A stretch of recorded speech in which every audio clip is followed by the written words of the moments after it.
Hi everyone, ನನ್ನ YouTube ಚಾನಲ್ಗೆ ಸ್ವಾಗತ. ಸೊ ನಾನು ಇವತ್ತೊಂದು ಸಿಂಪಲ್ಲಾಗಿರೋ ಹೇರ್ ಸ್ಟೈಲ್ನ ತೋರಿಸ್ತಾ ಇದ್ದೀನಿ. ಸೊ ಅದು ಹೇಗೆ ಅಂತ ಹೇಳ್ಬಿಟ್ಟು ನೋಡೋಣ ಬನ್ನಿ. ಸೊ ನಾನೇನಪ್ಪ ಅಂತಂದರೆ ಸುಮ್ಮನೆ ಮನೆಯಲ್ಲಿ ತುಂಬ ಸೆಕೆ ಇರುತ್ತಲ್ವ, ಸೊ ಔಟಿಂಗ್ ಹೋಗ್ಬೇಕು ಅಂತಂದರೆ ಸುಮ್ಮನೆ ಸಿಂಪಲ್ಲಾಗಿ ಒಂದು ಜಡೆ ಹಾಕ್ಕೊಳ್ಳೋದನ್ನ ಹೇಗೆ ಅಂತ ಹೇಳ್ಬಿಟ್ಟು ತೋರಿಸ್ತೀನಿ. ಯಾಕೆಂದರೆ ಇವಾಗ ತುಂಬ ಸೆಕೆ ಅಲ್ವಾ, ಸೊ ಹೇರ್ನ ಯಾವ ಥರ ಹ್ಯಾಂಡಲ್ ಮಾಡಬೇಕು ಅಂತ ಹೇಳ್ಬಿಟ್ಟು ಇದೊಂದು ಸಿಂಪಲ್ ಆಗಿರೋ ಒಂದು ಹೇರ್ ಸ್ಟೈಲ್ನ ನಾನು ನಿಮಗೋಸ್ಕರ ತೋರಿಸ್ತಾ ಇದ್ದೀನಿ. ಸೊ ಸ್ಕಿಪ್ ಮಾಡದೆ ಫುಲ್ ವಿಡಿಯೋ ನೋಡಿ. ಹಾಗೆ ನಿಮಗೇನಪ್ಪ ಸಜೆಷನ್ ಅಂದರೆ, ನಾನು ಯಾವಾಗೂ ಯೂಟ್ಯೂಬ್ ಚಾನಲಲ್ಲಿ ನನ್ನ ಹೇರ್ನ ತೋರಿಸ್ಬೇಕಾದ್ರೆ ನಾನು ನಿಮ್ಗೆ ಯಾವಾಗಲೂ ತೋರಿಸ್ತಿರ್ತೀನಿ ಕೂಂಬಿಂಗ್ ಯಾವ ಥರ ಮಾಡಬೇಕು ಅಂತ ಹೇಳ್ಬಿಟ್ಟು. ಸೊ ಕೂಂಬಿಂಗ್ ಯಾವಾಗಲೂ ದೊಡ್ಡದಾಗಿರಬೇಕು. ಸೊ ಆ ಕೂಂಬಿಂಗಿಂದ ಯೂಸ್ ಮಾಡಿದ್ರೆ ಸಿಕ್ಕು ಕೂಡ ಬೇಗ ಬಿಡುತ್ತೆ, ಹಾಗೆ ಹೇರ್ ತುಂಬ ಫಾಲ್ ಆಗದೆ ಚೆನ್ನಾಗಿರುತ್ತೆ ಅಂತ ಹೇಳಿದೆ ಒಂದು ಸಜೆಷನ್ನ ಕೊಡ್ಬೋದು. ಸೊ ನೋಡಿ, ಇವಾಗ ತುಂಬ ಸೆಕೆ ಇರೋದ್ರಿಂದ ಈ ಥರ ಫುಲ್ ಮೇಲೆ ಪುಟಪ್ ಮಾಡೋದ್ರಿಂದ ತುಂಬ ಚೆನ್ನಾಗಿ ಕಾಣುತ್ತೆ, ಹಾಗೆ ನಮಗೂ ಕೂಡ ಹಾಯ್ ಅಂತ ಅನಿಸುತ್ತೆ ಲೆಂತಿ ಹೇರ್ ಇರೋದ್ರಿಂದ. ಸೊ ನಾನಿವಾಗ ಫುಲ್ ಮೇಲೆ ಹಾಕ್ಬಿಟ್ಟು ಜುಟ್ಟನ್ನ ಕಟ್ಕೋತಾ ಇದ್ದೀನಿ. ಸೊ ಇವಾಗ ಜಡೆ ಎಣ್ಕೋತಾ ಇದ್ದೀನಿ. ಈಗ ನಾರ್ಮಲಿ ನಿಮಗೆ ಬೇಕು ಮನೇಲೇ ಇರ್ತೀವಿ ಅಂತಂದರೆ ಈ ಥರ ಜಡೆ ಎಣ್ಕೋಬೋದು.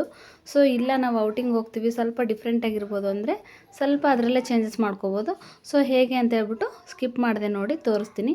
ಇವಾಗ ನಾನು ಸುಮ್ಮನೆ ಮನೆಯಲ್ಲಿರಬೇಕಾದ್ರೆ ಯಾವ ಥರ ಹಾಕ್ಕೊಳ್ಳೋದು ಅಂತ ಹೇಳ್ಬಿಟ್ಟು ಈ ಜಡೆನ ಎಣ್ಕೊಂಡು ನಿಮಗೆ ತೋರಿಸ್ತಾ ಇದ್ದೀನಿ. ಸೊ ನೋಡಿ,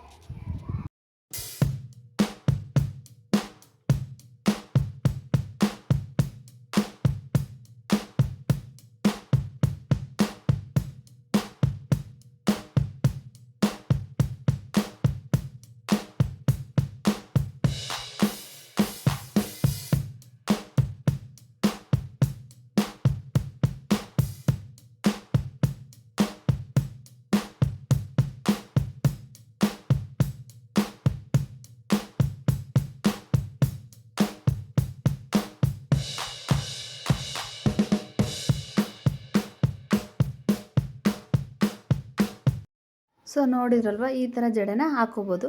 ಸೊ ಇಲ್ಲ ಸ್ವಲ್ಪ ಡಿಫ್ರೆಂಟಾಗಿ ಬೇಕು ಅಂದರೆ ಇದೇ ಜಡೆನ ಸ್ವಲ್ಪ ಬಿಚ್ಚಿಬಿಟ್ಟು ಸ್ವಲ್ಪ ತುಂಬ ಬೇರೆ ಸ್ಟೈಲಲ್ಲಿ ತೋರಿಸ್ತೀನಿ. ಹೇಗೆ ಅಂತ ಅಂದರೆ, ಮೇಲೆ ಒಂದು ಸ್ಟೆಪ್ ಬೇಕಿದ್ದರೆ ಹಾಗೆ ಇರಲಿ, ನೆಕ್ಸ್ಟ್ ಸ್ಟೆಪ್ಪಿಂದ ನಾನು ತೋರಿಸ್ತೀನಿ. ಹೇಗೆ ಅಂದರೆ, ನಾವು ಈಗ ತ್ರೀ ಲೇಯರ್ ಇದೆಯಲ್ಲ ಅದರಲ್ಲೇ ಸ್ವಲ್ಪ ಒಂದೊಂದು ಎಕ್ಸ್ಟ್ರಾ ತೊಗೋಬೇಕು ಮತ್ತು ತುಂಬ ಲೂಸಾಗಿ ತೊಗೋಬೇಕು. ಅದು ಸ್ವಲ್ಪ ಲೂಸಾಗಿ ತೊಗೊಂಡು ತುಂಬ ಎಕ್ಸ್ಟ್ರಾ ತಗೊಂಡಾಗ ತುಂಬ ನೈಸಾಗಿ ಹಾಗೆ ತುಂಬ ಅಗಲವಾಗಿ ಬರುತ್ತೆ. ಹೇರ್ ತುಂಬ ತಿನ್ನಿರೋರು ಈ ಥರ ಯೂಸ್ ಮಾಡಿದಾಗ ಹೇರ್ ಅಗಲವಾಗಿ ಕಾಣುತ್ತೆ, ಹಾಗೆ ತುಂಬ ತಿನ್ನಾಗಿ ಕಾಣಲ್ಲ, ತುಂಬ ಚೆನ್ನಾಗಿ ಕಾಣಿಸುತ್ತೆ.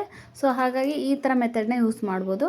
ಸೊ ಈ ಥರ ಜಡೆನ ಫುಲ್ ಕಂಟಿನ್ಯೂಸ್ ಆಗಿ ಈ ಥರ ಹಾಕೊಂಡು ಹೋಗಬೇಕು. ಸೊ ಈ ಥರ ಹಾಕೊಂಡು ಹೋಗ್ತಾ ಹೋಗ್ತಾ ಲೂಸಾಗಿ ಹಾಕೋಬೇಕು. ಸ್ವಲ್ಪ ಲೂಸಾಗಿ ಹಾಕೊತ ಹೋದರೆ ಅದು ಅಗಲವಾಗಿ ತುಂಬ ಚೆನ್ನಾಗಿ ಕ್ಯೂಟಾಗಿ ಕಾಣಿಸುತ್ತೆ. ಸೊ ಈ ಥರ ಫುಲ್ ಎಂಡಾದಮೇಲೆ ಫೈನಲಲ್ಲಿ ಅದಕ್ಕೆ ಒಂದು ಡಿಸೈನ್ನ ಕೊಡ್ಬೋದು. ಸೊ ಅದನ್ನು ಯಾವ ಥರ ಅಂತ ಹೇಳ್ಬಿಟ್ಟು ನಾನು ನಿಮಗೆ ತೋರಿಸ್ತೀನಿ. ಹಾಗೆ ಇದನ್ನು ಕಟ್ಬಿಟ್ಟು ಉದ್ದವಾಗಿ ಕೂಡ ಬಿಡ್ಬೋದು, ಇಲ್ಲ ಅಂತಂದರೆ ನಮಗೆ ಪುಟಪ್ ಮಾಡಬೇಕಪ್ಪ ಅಂದರೆ ಪುಟಪ್ ಕೂಡ ಮಾಡ್ಬೋದು. ಸೊ ಇದನ್ನು ನಾನು ರೆಡಿ ಆದರೆ ಇನ್ನೂ ಚೆನ್ನಾಗಿರುತ್ತೆ. ಸೊ ನಾನು ರೆಡಿ ಆಗಿಲ್ಲ, ಇವಾಗ ಬಾತ್ ಮಾಡೋಕ್ಕೆ ಅಂದ್ಬಿಟ್ಟು ಆಯಿಲ್ ಮಸಾಜ್ ಮಾಡ್ಕೊಂಡಿದ್ದೀನಿ ಫೇಸ್ಗೆ. ಸೊ ಅದೇ ಇದರಲ್ಲಿ ತೋರಿಸ್ತಾ ಇದ್ದೀನಿ, ಅಷ್ಟೊಂದು ಚೆನ್ನಾಗಿ ಕಾಣ್ತಿಲ್ಲ ಅನ್ಕೋತೀನಿ. ಸೊ ಇದನ್ನು ರೆಡಿ ಆಗಿಬಿಟ್ಟು ಈ ಥರ ಜಡೆನ ಹಾಕ್ಕೊಂಡಾಗ ಔಟಿಂಗ್ ಹೋಗ್ಬೇಕಾದ್ರೆ ಸ್ವಲ್ಪ ತುಂಬ ಚೆನ್ನಾಗಿರುತ್ತೆ. ಸುಮ್ಮನೆ ಸಿಂಪಲ್ ಶಾಪಿಂಗ್ ಅಥವಾ ಔಟ್ಸೈಡ್ ಸುಮ್ಮನೆ ಹೋಗ್ತಾ ಇದ್ದೀವಿ ಅಂದಾಗ ಈ ಥರ ಜಡೆನ ಹಾಕ್ಕೋಬೋದು. ಸೊ ಅದು ತುಂಬ ಲೂಸಾಗಿ ಈ ಥರ ಜಡೆನ ಹಾಕ್ಕೊಳ್ಳೋದ್ರಿಂದ ಹೇಗೆ ಅನಿಸುತ್ತೆ ಅಂದರೆ ತುಂಬ ಅಗಲವಾಗಿ ಉದ್ದವಾಗಿ ಹಾಗೆ ಚೆನ್ನಾಗಿ ಕಾಣಿಸುತ್ತೆ. ತುಂಬ ಲೂಸಾಗಿ ಹಾಕ್ಕೊಳ್ಳೋದ್ರಿಂದ ಅದು ಉದ್ದವಾಗಿ ಕೂಡ ಕಾಣಿಸುತ್ತೆ ಹೇರ್ಸು. ನೋಡಿ, ಇದು ಫೈನಲ್ ಆಗ್ತಾಯಿದೆ. ಇವಾಗ ತುದಿವರೆಗೂ ನಿಮಗೆ ಎಷ್ಟು ಉದ್ದ ಬೇಕೋ ಅಷ್ಟು ಉದ್ದನ ಟ್ರೈ ಮಾಡಿ. ಅಂದರೆ ಪುಟಪ್ ಮಾಡಬೇಕು ಅಂದರೆ ಸ್ವಲ್ಪ ಕೆಳಗಡೆ ಲೆಂತ್ವರೆಗೂ ಕೂಡ ನಾವು ಎಣ್ಕೋಬೇಕು. ಫುಲ್ ಲೆಂತ್ ಆಯಿತು. ಇವಾಗ ಲೆಂತ್ವರೆಗೂ ಆದಮೇಲೆ ಒಂದು ರಬ್ಬರ್ ಬ್ಯಾಂಡ್ನ ಹಾಕ್ಕೊಳ್ಳೋಣ. ಸೊ ನಮಗೆ ಹಾಗೆ ಇರಲಿ ಅಂತಂದರೆ ಸೊ ಹಾಗೆ ಪುಟಪ್ ಮಾಡ್ದೇ ಹಾಗೆ ಇಟ್ಕೋಬೋದು. ಸೊ ನೋಡಿ ತೋರಿಸ್ತೀನಿ ಇವಾಗ ಹೇಗೆ ಕಾಣುತ್ತೆ ಅಂತ ಹೇಳ್ಬಿಟ್ಟು.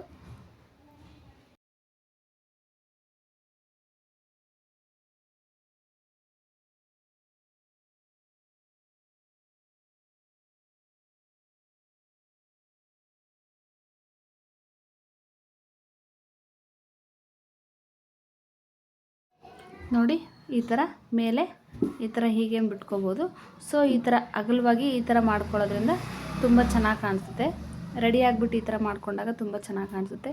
ಈ ಥರ ಅಗಲವಾಗಿ, ಇಲ್ಲಾಂದರೆ ಒಂದು ಪಿನ್ ತೊಗೊಂಡು ಏರ್ ಪಿನ್ ತೊಗೊಂಡು ಹಿಂಗೆ ಎಳ್ಕೋಬೇಕು. ಆ ಕಡೆ ಈ ಕಡೆ ಸೈಡಲ್ಲಿ ಇರುತ್ತಲ್ವ, ಆ ಕಡೆಯಿಂದ ಆ ಜಡೆ ಎಳ್ಕೊಂಡಾಗ ಸ್ವಲ್ಪ ಅಗಲವಾಗಿ ನೋಡಿ, ಈಗ ತೋರಿಸ್ತೀನಿ ನಾನು. ಇವಾಗ ನಾನು ಪಿನ್ನಲ್ಲಿ ಎಳ್ಕೊತಾ ಇದ್ದೀನಿ. ಇವಾಗ ನೋಡಿ ಈ ಥರ ಎಳ್ಕೊಂಡಾಗ ತುಂಬ ಚೆನ್ನಾಗಿ ಕಾಣಿಸುತ್ತೆ. ಸೀರೆ ಮೇಲೆ ಕೂಡ ಈ ಥರ ಹಾಕೋಬೋದು, ಡ್ರೆಸ್ ಮೇಲೆ ಕೂಡ ಹಾಕೋಬೋದು, ಜೀನ್ಸ್ ಹಾಕಿದಾಗ ಕೂಡ ಈ ಥರ ಹಾಕ್ಬೋದು. ತುಂಬ ಲಾಂಗ್ ಹೇರ್ ಇರೋರು ಈ ಟಿಪ್ಸ್ನ ಯೂಸ್ ಮಾಡ್ಬೋದು. ಸೊ ಈ ಥರ ಬೇಕು ಅಂದರೆ ಈ ಥರನೇ ಉದ್ದವಾಗಿನೇ ಬಿಟ್ಕೊಂಡು ಓಡಾಡ್ಬೋದು. ಸೊ ಇಲ್ಲ ನಾನು ಮೇಲೆ ಪುಟಪ್ ಮಾಡ್ತೀನಿ ಅಂದರೂ ಕೂಡ ಇದನ್ನು ಮೇಲೆ ಎತ್ತಿ ಪುಟಪ್ ಮಾಡ್ಬೋದು. ಪುಟಪ್ ಮಾಡಿದಾಗ ಕೂಡ ತುಂಬ ಚೆನ್ನಾಗಿ ಕಾಣಿಸುತ್ತೆ. ಇವಾಗ ಪುಟಪ್ ಮಾಡಿಬಿಟ್ಟು ತೋರಿಸ್ತೀನಿ ನೋಡಿ ಹೇಗೆ ಕಾಣುತ್ತೆ ಅಂತ.